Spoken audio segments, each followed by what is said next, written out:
Hey, what's going on, everybody? So today we're going to talk about part two of our mini series. This, like I said in the previous episode, is a concept based off of the Oakensork. So, sorcerer with Oakensoul ring, lightning staff. We are trying to explore other classes and figure out a way to make them as close to the Sork as we possibly can get. And so today we're looking at the Dragonknight. What we have going on here is 10 pieces of Shattered Fate. So we're getting 7733 offensive penetration and 671 weapon and spell damage with one piece of Valken Scoria on the shoulders. And then, of course, the Oakensoul ring, which people are going to see that and they're already not going to like this build. But the idea is to build this as close to the Sork and give people another concept to kind of try for most of the content in the game. Like I said in the previous episode, not all content. You're going to have multiple builds eventually. But if you're a new player or this is a new character, you're going to have to wait at least 180 days to upgrade the mount speed and all that stuff anyway. So run this in the meantime until you get to a point where you can run Cyrodiil and you have your mount speed all the way up at least. And then you can try other builds at that point for PvP Cyrodiil, stuff like that, because you're not going to have the greatest time running PvP with what is basically a PvE build for most PvE content. So getting that out of the way, because I know people are going to have issues with this already just because it's an Oakensoul, but I'm trying to, like I said before, base this build off of how I built my Sork in episode 1. That's the whole idea behind this. Kind of an easy way for people to get to a place where they can run something besides the Sork and have a pretty easy time or a pretty fun time through a decent portion of the content. So get your character to max level, get 10 pieces or make 10 pieces with your crafting character, or if you're a new player, get your crafting up so that you can make the pieces of Shattered Fate. Get the Valken Scoria shoulders at least. And then these are heavy. We went heavy, medium, heavy, light, light, heavy, light. And then Shattered Fate Inferno Staff. So instead of the Lightning Staff, we went Inferno Staff with the Dragonknight. Seemed fitting, considering what class it is. 12.7 physical penetration, 35.2. You're really looking to just try and get this around or above 30%. Critical 42, 44 weapon and spell damage. That's what we're looking at. And then 24.2. So not the best spell resistance, but not bad considering what skills we use. So we are running the Flame Reach from the Fire Staff, Unstable Wall of Fire from the Fire Staff, then Flames of Oblivion from the Dragonknight skill line, Igneous Shield from Dragonknight skill line, and then Healing Burst, which you're going to have to go down here to Skingrad within Westweald and do the skill line for making your own skills down in here. Run through that, unlock the ability to get to Iavia and then the Scholarium.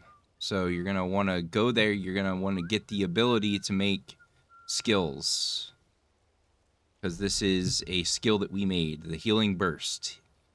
Heals you and your allies for 85-98 health. Beneficial signature and affix scripts apply to you and your allies. For each enemy within 8 meters up to 6, gain 50 weapon and spell damage and reduce your damage taken by 2% plus 1% per enemy for 5 seconds. Grants minor resolve for 20 seconds, increasing physical and spell resistance by 2974. And then our ultimate shooting star comes from the Mages Guild. So we went with the shooting star. We got the orange color, fits the Dragonknight perfectly. So you can start off dropping that out, or throwing that out, throwing that out, dropping that. You can do a heavy attack or a couple lights if you're in PvP, but the idea is we're just creating a lot of different damages, and then when we need our shield, we cast our shield. We have 8 seconds of that, so we're going to want to recast that after basically 7 seconds. Just say 7 seconds for yourself. And then we're going to drop a heal. I mean, it's a benefit that it heals other group members, but it really is just mainly for us to have the ability to heal. Really, really easy sustainability with this build. And then we drop our ultimate and then start all over again. Cast the first 3, 2 lights or 1 heavy, depending on where your resources is. But like I said, you don't really have to worry about your resource drain that much with this build because we're running Oaken Soul. That's why I like Oaken Soul so much. Really, really super easy way to sustain resources. And we just put out so much freaking damage. And then, as you can see, you get your ultimate back pretty quickly with this build as well. 2, 3, heavy attack or 2 lights. Cast your shield if you need it. And then I usually do heavies, cast the first skill, heavy, cast the second skill, heavy, cast the third skill.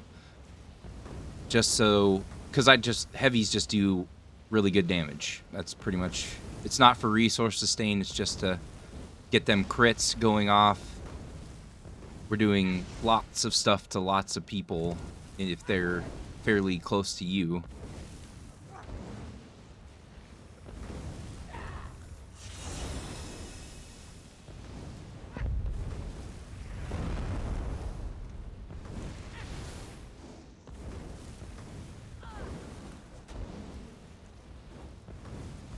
And there you have it.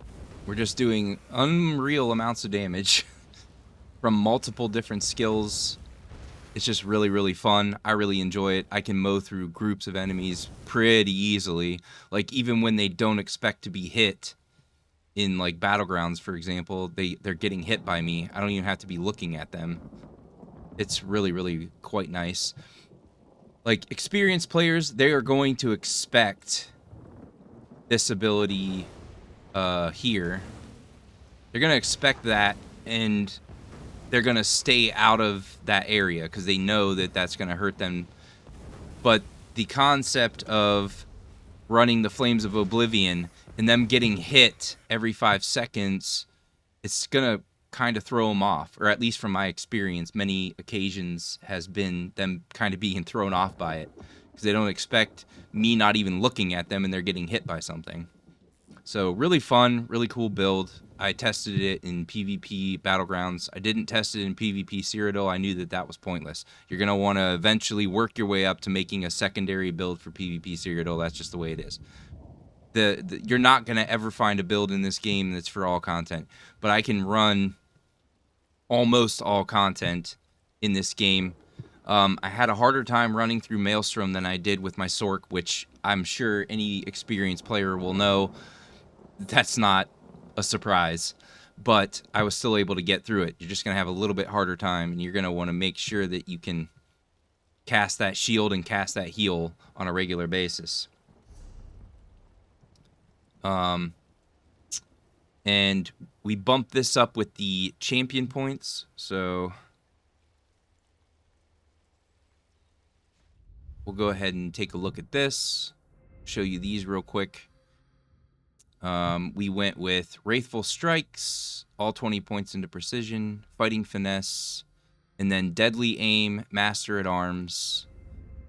Make sure you get all of this stuff, the Piercing, Flawless Ritual, War Mage, and then I'm starting to put stuff into Battle Mastery and in Mighty, because we are doing on our staff, we are doing poison damage. And so we will get a little bit of a bump in damage from the poison damage if we put stuff into that. So that's where I'm working my way through now. And then in here, of course, your quick recovery, hardy, elemental aegis preparation, that's all going to give you the ability to take more damage. And then also in Mastered Curation, you're going to want to put 20 points into Blessed. So then increases your healing done by 2%.